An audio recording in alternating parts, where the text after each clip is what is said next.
Ya sé que King Crimson no está en Spotify. Creo que es la mayor putada que hay. De hecho, en el móvil yo tengo algunos archivos de MP3 que no están en Spotify, entre ellos algunos de Thom Yorke, y uno de los que me jode un montón es el primer disco de King Crimson.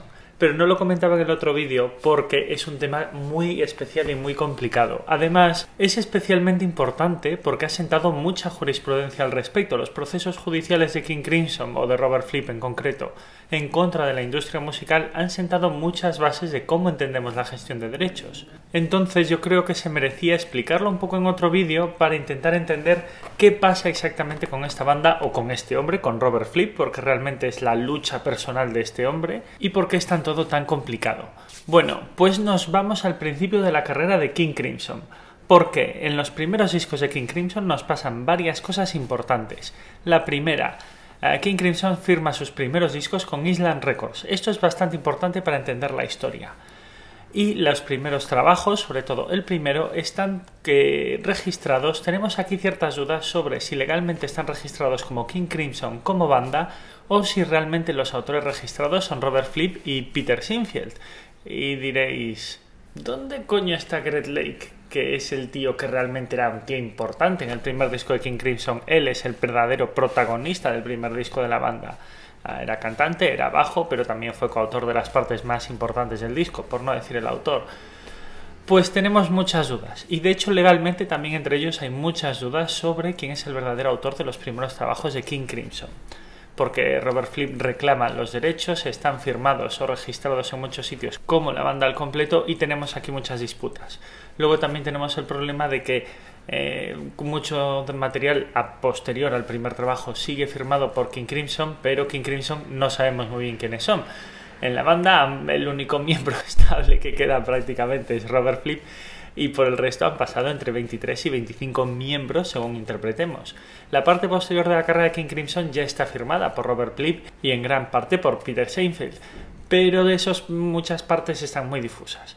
Entonces no sabemos muy bien quién es el verdadero propietario de todo. Tras estas disputas, que hacen que haya enormes enemistades entre ellos a lo largo de toda su carrera por este tema de derechos, nos vamos a la década de los 80, final de los 80, cuando Robert Fripp se da cuenta de que lo están timando con los derechos de su material y que Island Records es propietaria de más derechos que él, como nos pasó con muchos artistas de esa época, y decide fundar su propia discográfica, Discipline Global Mobile.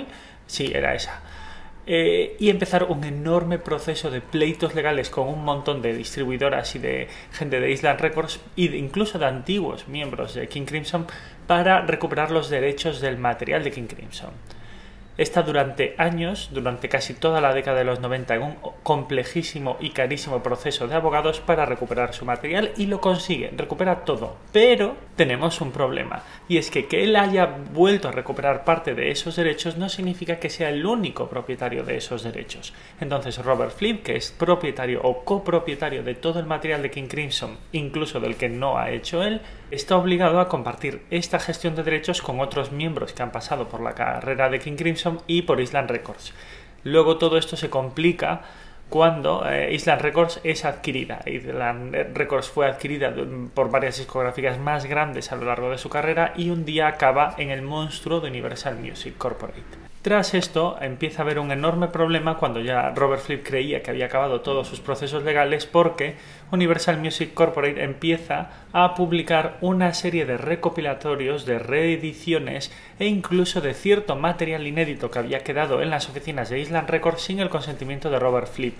Y aquí estallan otra vez un enorme proceso de denuncias de Robert Fripp contra Universal Music Corporate, porque King Crimson no había dado el consentimiento para la republicación y la remasterización de todo el material antiguo de King Crimson y tampoco había dado el consentimiento para publicar material inédito de King Crimson.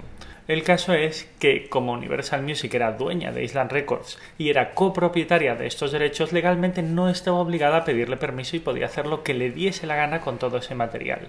Y empezó un enorme y complejísimo proceso de denuncias entre Robert Fripp y Universal Music que duró años, que además fue muy seguido por la industria. Además, por esa época también teníamos los otros procesos legales de Robert Fripp contra Groove Shark. A lo mejor no lo conocéis, los que seáis más mayores como yo posiblemente conozcáis Groove Shark. Groove Shark era un pre-Spotify que tuvimos.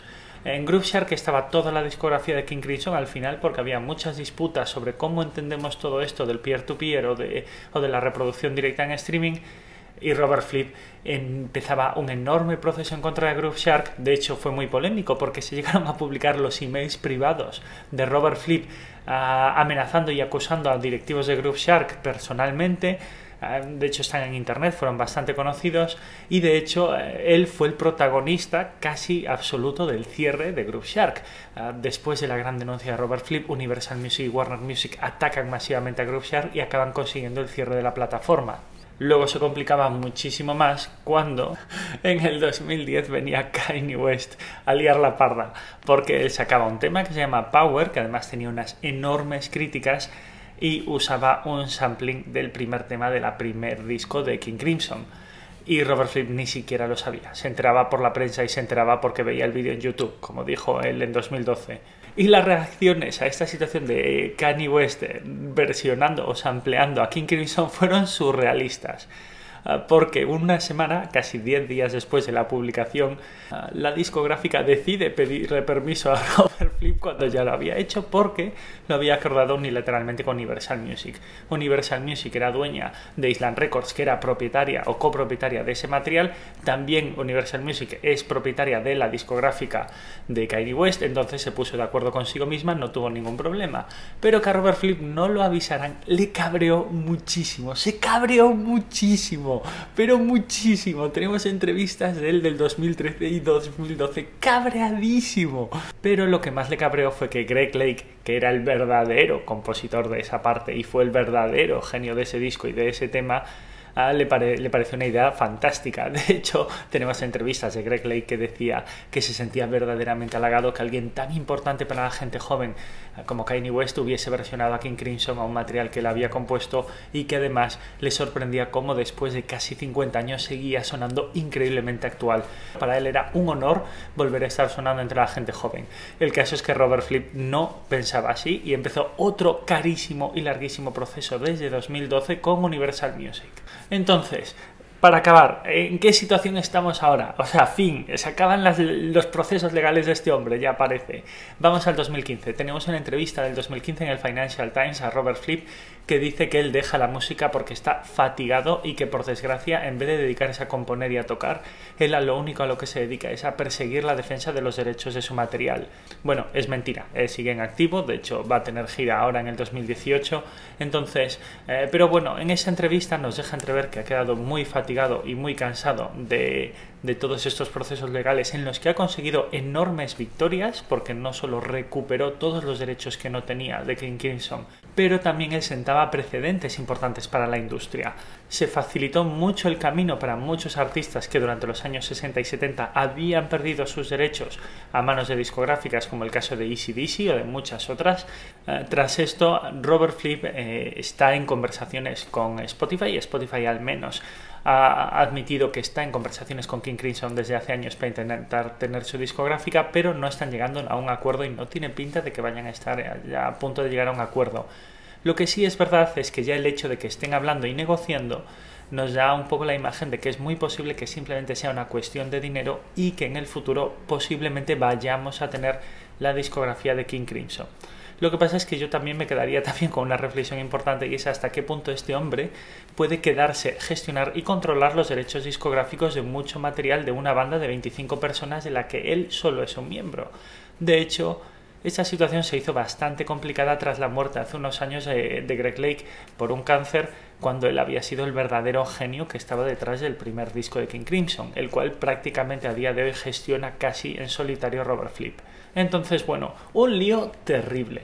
De hecho, si vosotros habéis leído más cosas y tenéis más información, porque hay muchísima información esparcida de los procesos legales de Robert Fripp con todos estos temas, pues oye, ponedlo en las descripciones, porque yo creo que así pues compartimos un poco más de datos. Hay muchas otras cosas que he leído que no he querido poner porque no he podido corroborar que sean fiables o que sean correctas. Entonces me he querido quedar con la parte un poco de entrevistas directas de ellos o que sí son fiables. Así que bueno, espero que os haya gustado. Si os ha gustado, dais a like, os suscribís para más temas de música. Y a ver si vuelve King Crimson o viene King Crimson a Spotify. ¡Por Dios!